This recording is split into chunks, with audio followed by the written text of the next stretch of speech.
All right, so what is semantics? Semantics is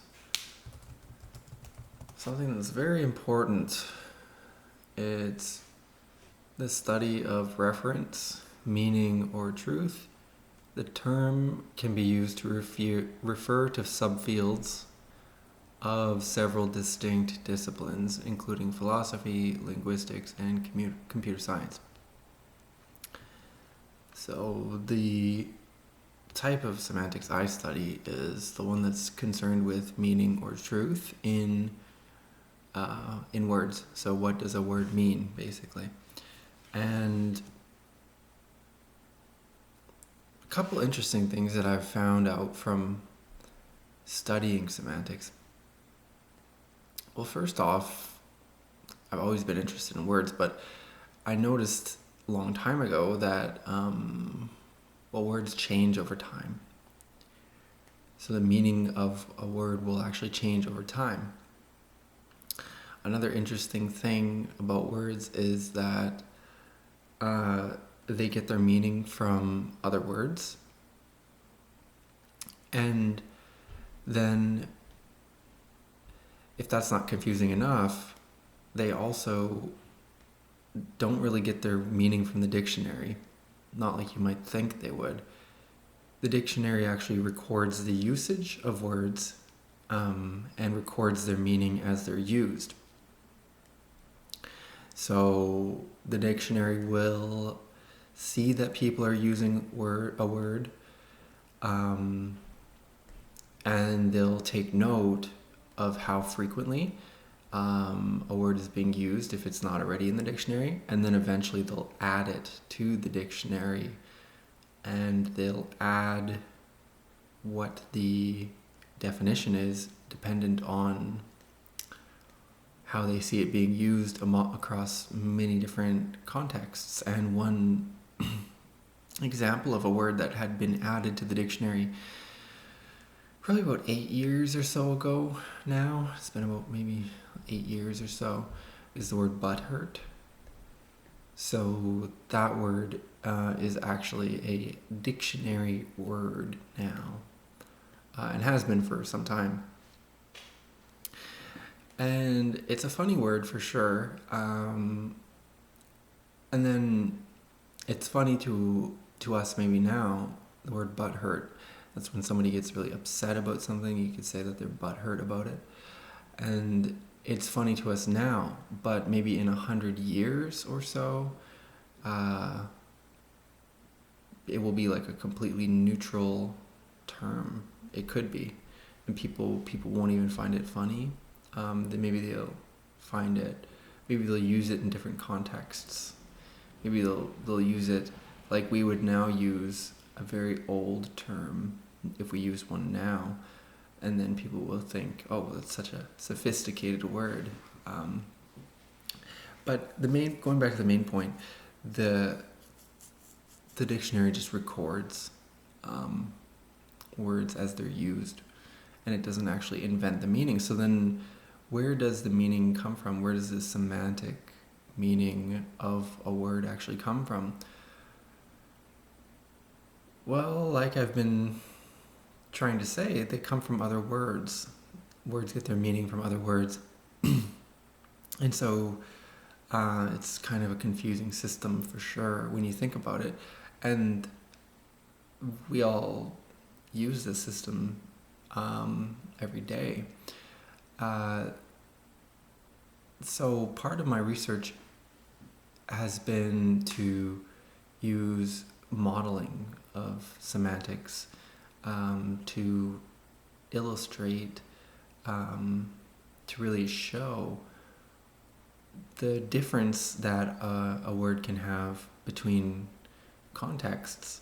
So this modeling is done on the computer, and the computer model can show that when you have a word in a certain context, its semantic meaning can really change. And really, words are entirely context dependent when you're looking at their meaning.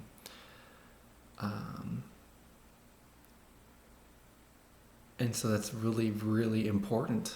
Um, so I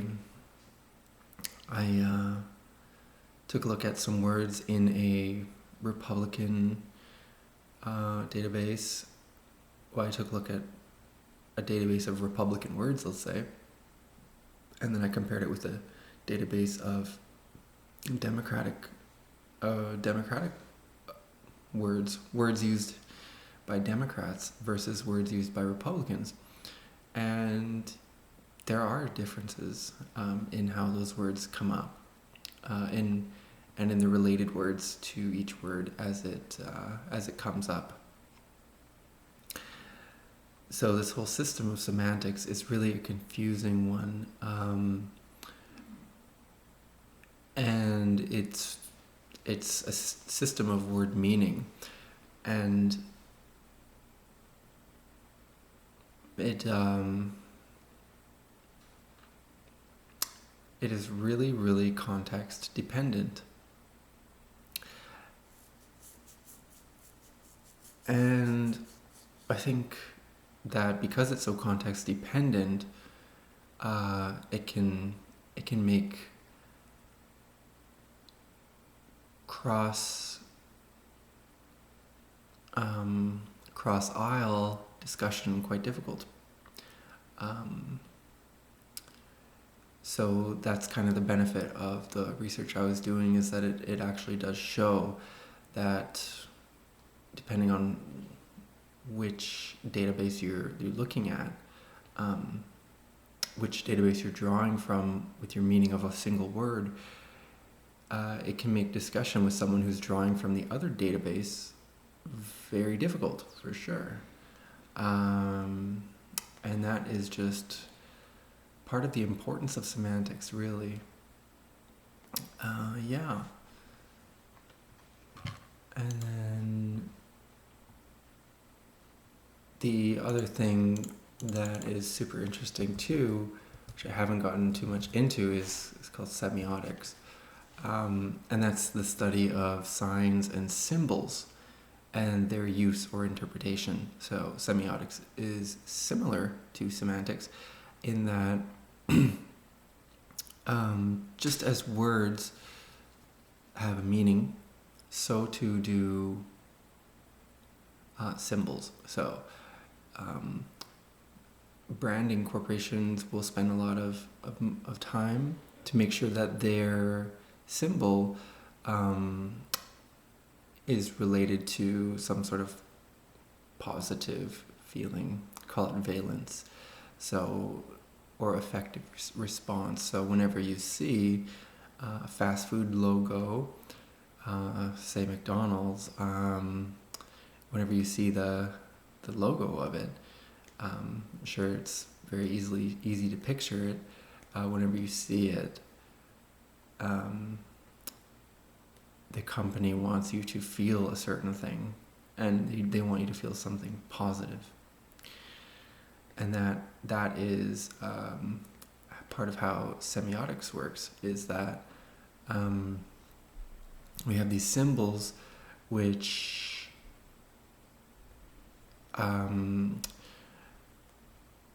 themselves don't have to mean much, but when taken in a cultural context and paired with different things, that is when the symbol starts to really gain a notoriety or in the mind, or like a particular valence or affect. So either good or bad, or it's complicated, or whatever it may be, right? And companies spend a lot of time and effort, and they employ people who understand branding very well. They employ them to work on PR and on image, and part of that image is just the semiotics of the symbol and the meaning behind the symbol, right? So it's very, very relevant, very, very important, and it's good to know, basically. And then the interpretation of sounds and symbols. So, sort of what I was just talking about. And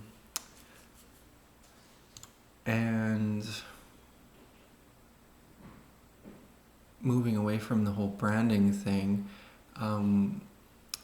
symbols and sounds, they get interpreted depending on people's prior experience. So they are just a stimuli. Language is just sort of, I've heard it described as language is described as a modified exhale, which I thought was a great description. But it could also be a modified inhale as well. I know some people can speak while inhaling, which is quite interesting. And the important part about it is the interpretation. So the sound will get interpreted by the audience, you could say, whoever is hearing it, and their interpretation will depend on their prior experience with similar sounds. And the brain is really good at classifying what it's hearing into something, and it can do this very quickly, and it becomes very good at doing it in a patterned way. So the interpretation of sounds is really important, and over time the brain just becomes really, really fast at interpreting something that it sees, and it just doesn't waste much time or energy on trying to what is it I'm looking at? Was it the thing I saw before? When it sees that same thing, it doesn't waste time. It says, oh, it's the McDonald's logo. I'm hungry. I know McDonald's tastes good. I'm gonna go there. So it doesn't really even have those steps. It just kind of becomes even quicker than that. It becomes almost automatic. And that can go for all types of examples of things. And brands are just a really powerful example for sure. So interpretation is very, very important. And that's why a lot of companies and also academic institutions or governments as well will put a lot of energy and effort into branding, or some would say narrative control, and that is just simply to make sure that a certain set of words or word or pattern of words, that it is processed in a way that leads to a predictable outcome. And then once they have that sort of framework laid, they know, the brand or the company or the academic institution or whatever, they know that that pattern will, once it's set up, then once people can start walking it, that pattern, it will become really, really quick, become really, really automatic, and that you don't need a whole lot of people for that. You only need a few people, a small percentage of people, and then the rest of people, younger people or people who are just kind of like not even paying attention, they'll just go along with it. And so all of that to say really that the whole semantics, semiotics, and then interpretation is really, really important. It's really important. And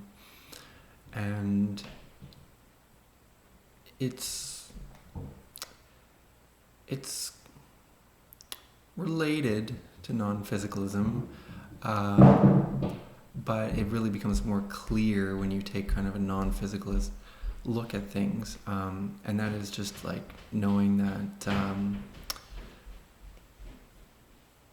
that we're sort of drawing a line in the sand when we talk about a border between countries, that the line is just something that's human-made, but for the most part, people will respect that line and eventually not even really question it or understand that it is just very much human-made. It's a part of semiotics. So are flags for countries, and yeah. So I think it's very important to understand.